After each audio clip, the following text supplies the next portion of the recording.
ತುಂಬ ಟೇಸ್ಟಿಯಾಗಿ ರೆಡಿಯಾಗಿದೆ. ಒಂದ್ಸತಿ ಟ್ರೈ ಮಾಡಿ ನೋಡಿ. ವೆಲ್ಕಮ್ ಟು ಮೈ ಚಾನಲ್ ಖುಷಿ ಕನ್ನಡ ಕುಕ್ಕಿಂಗ್. ಇವತ್ತು ನಾನು ಅವಲಕ್ಕಿಲಿ ಪೇಪರ್ ಅವಲಕ್ಕಿ ಚಿವಿಡ ಹೇಗೆ ಮಾಡೋದು ಹೇಳ್ಕೊಡ್ತಿದ್ದೀನಿ ನೋಡಿ. ಅದಕ್ಕೆ ನಾನು ಒಂದು ಕಪ್ಪಷ್ಟು ಅವಲಕ್ಕಿ ತೊಗೊಂಡಿದ್ದೀನಿ. ಫಸ್ಟಿಗೆ ಒಂದು ಬಾಂಡ್ಲಿ ಇಟ್ಕೊಳ್ಳೋಣ. ಈಗ ಇದಕ್ಕೆ ಒಂದು 2 ಟೇಬಲ್ ಸ್ಪೂನಷ್ಟು ಎಣ್ಣೆ ಹಾಕ್ಕೊಳ್ಳಿ. ನೆಕ್ಸ್ಟು ಎಣ್ಣೆ ಕಾದ ನಂತರ 1 ಟೀ ಸ್ಪೂನು ಸಾಸಿವೆ, 1 ಟೀ ಸ್ಪೂನ್ ಜೀರಿಗೆ. ಈ ಮಳೆಗಾಲಕ್ಕೆ ಈ ಥರ ಮಾಡ್ಕೊಂಡು ತಿಂದರೆ ತುಂಬ ರುಚಿಯಾಗಿರುತ್ತೆ. ಈಗ 1 ಟೇಬಲ್ ಸ್ಪೂನಷ್ಟು ಕಡಲೆಬೀಜ ಹಾಕ್ಕೊಳ್ಳೋಣ.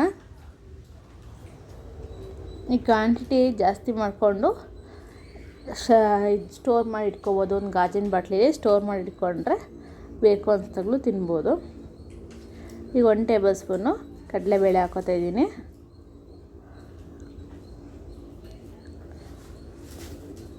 ಸ್ವಲ್ಪ ಉರಿ ಕಡಿಮೆಲಿ ಇಟ್ಕೊಳ್ಳಿ. 1 ಟೇಬಲ್ ಸ್ಪೂನು ಉದ್ದಿನಬೇಳೆ ತಗೊಳ್ಳೋಣ.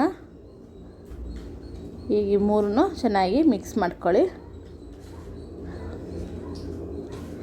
ಎಣ್ಣೆಯಲ್ಲಿ ಒಂದು 5 ನಿಮಿಷ ಚೆನ್ನಾಗಿ ಫ್ರೈ ಆಗಬೇಕು.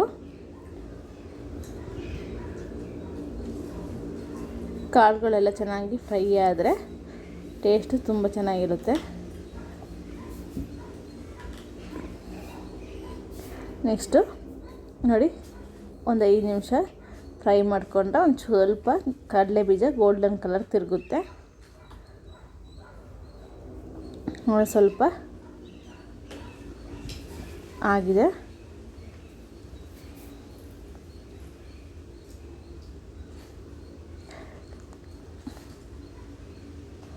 ಈಗ ನೆಕ್ಸ್ಟು ಉಳಿದಿರೋ ಐಟಮ್ಸ್ಗಳು ಆ್ಯಡ್ ಮಾಡ್ಕೊಳ್ಳೋಣ.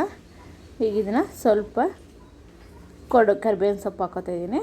ಕರಿಬೇವಿನ ಸೊಪ್ಪನ್ನು ನೀಟಾಗಿ ಎಣ್ಣೆಯಲ್ಲಿ ಫ್ರೈ ಮಾಡ್ಕೊತಾ ಇದ್ದೀನಿ. ಈಗ ಇದಕ್ಕೆ ನೆಕ್ಸ್ಟು ಕಾಳುಗಳನ್ನೆಲ್ಲ ಒಂದು ಸೈಡ್ ಮಾಡಿ ಒಂದು 4 ಹಸಿಮೆಣಸಿನ್ಕಾಯಿನ ಹಾಕ್ಕೊಂಡಿದ್ದೀನಿ. ಅದನ್ನು ಚೆನ್ನಾಗಿ ಫ್ರೈ ಮಾಡ್ಕೊಂಡಿದ್ದೀನಿ. ಈಗ ನೆಕ್ಸ್ಟು ಒಂದು 4ರಿಂದ 5 ಪೀಸು ಕೊಬ್ಬರಿ ಹಾಕ್ಕೊಂಡಿದ್ದೀನಿ. ತೆಳ್ಳಗೆ ಹೆಚ್ಕೊಂಡಿರೋ ಕೊಬ್ಬರಿ. ಅದನ್ನು ಸ್ವಲ್ಪ ಎಣ್ಣೆಯಲ್ಲಿ ಚೆನ್ನಾಗಿ ಫ್ರೈ ಮಾಡ್ಕೊತಾ ಇದ್ದೀನಿ.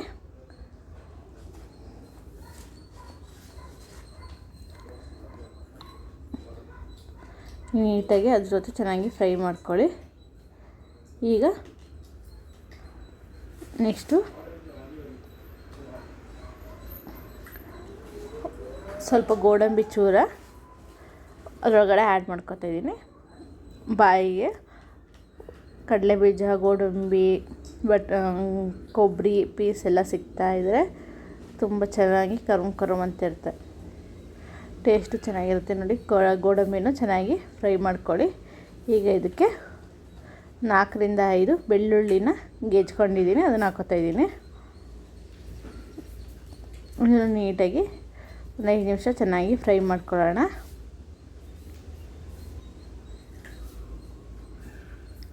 ನೋಡಿ, ಎಲ್ಲ ಚೆನ್ನಾಗಿ ಫ್ರೈ ಆಗ್ತಾಯಿದೆ.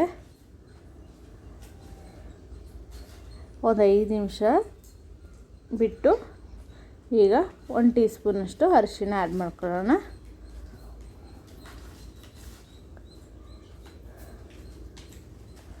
ನೆಕ್ಸ್ಟ್ ಇದಕ್ಕೀಗ ಸ್ವಲ್ಪ ಸಾಲ್ಟ್ ಹಾಕ್ಕೊಳ್ಳಿ. ರುಚಿಗೆ ತಕ್ಕಷ್ಟು ಸ್ವಲ್ಪ ಹಾಕ್ಕೊಂಡ್ರೆ ಸಾಕು. ಈಗ ನಾನು ಅವಲಕ್ಕಿನ ಆ್ಯಡ್ ಮಾಡ್ಕೊತಿದ್ದೀನಿ. ಈಗ ಒಂದು 5 ನಿಮಿಷ ಅವಲಕ್ಕಿನ ಚೆನ್ನಾಗಿ ಮಿಕ್ಸ್ ಮಾಡಿಕೊಂಡು ಗ್ಯಾಸ್ನ ಆಫ್ ಮಾಡೋಣ. ನಿಮಗೆ ಒಂದು ಸ್ವಲ್ಪ ಜಾಸ್ತಿ ಕರುಮ್ ಬೇಕು ಅಂದರೆ ಇನ್ನೊಂದು 5 ನಿಮಿಷ ಚೆನ್ನಾಗಿ ಮಿಕ್ಸ್ ಮಾಡಿ ಗ್ಯಾಸ್ ಆನಲ್ಲಿ ಇಟ್ಕೊಂಡು ಮಿಕ್ಸ್ ಮಾಡಿ ನೋಡಿ. ಇದಕ್ಕೊಂದು ಅರ್ಧ ನಿಂಬೆಹಣ್ಣು ಹಿಂಡ್ಕೊಳ್ಳೋಣ. ಉಪ್ಪು, ಹುಳಿ, ಖಾರ ಜೊತೆ ತುಂಬ ಚೆನ್ನಾಗಿರುತ್ತೆ ಈ ಅವಲಕ್ಕಿ ಚಿವಿಡ. ಒಂದು ಸತಿ ಮಾಡ್ಕೊಂಡು ತಿನ್ನಿ. ನೆಕ್ಸ್ಟ್ ಇದಕ್ಕೆ ಒಂದು ಅರ್ಧ ಟೀ ಸ್ಪೂನಷ್ಟು ಸಕ್ಕರೆ ಆ್ಯಡ್ ಮಾಡ್ಕೊತಾ ಇದ್ದೀನಿ. ಗ್ಯಾಸು ಫ್ಲೇಮು ಆಫ್ ಆಗಿರಬೇಕು. ಹುಳಿ ಮತ್ತು ನಿಂಬೆ ಹುಳಿ ಮತ್ತು ಸಕ್ಕರೆ ಹಾಕಬೇಕಾದ್ರೆ ಗ್ಯಾಸ್ ಫ್ಲೇಮು ಆಫಲ್ಲಿರಬೇಕು. ಈಗ ನೋಡಿ ಆಗಿದೆ, ಸರ್ವ್ ಮಾಡ್ಕೊತೀನಿ. ಅವಲಕ್ಕಿ ಚಿವಡ ರೆಡಿಯಾಗಿದೆ. ಒಂದು ಸತಿ ಟ್ರೈ ಮಾಡಿ ನೋಡಿ. ನನ್ನ ಚಾನಲ್ನ ಪ್ಲೀಸ್ ಲೈಕ್ ಮಾಡಿ, ಶೇರ್ ಮಾಡಿ, ಸಬ್ಸ್ಕ್ರೈಬ್ ಮಾಡಿ ಹಾಗೂ ಬೆಲ್ ಐಕಾನ್ನ ಕ್ಲಿಕ್ ಮಾಡಿ. ಈ ಮಳೆಯಲ್ಲಿ ತುಂಬ ಚೆನ್ನಾಗಿರೋ ಸ್ನ್ಯಾಕ್ಸು.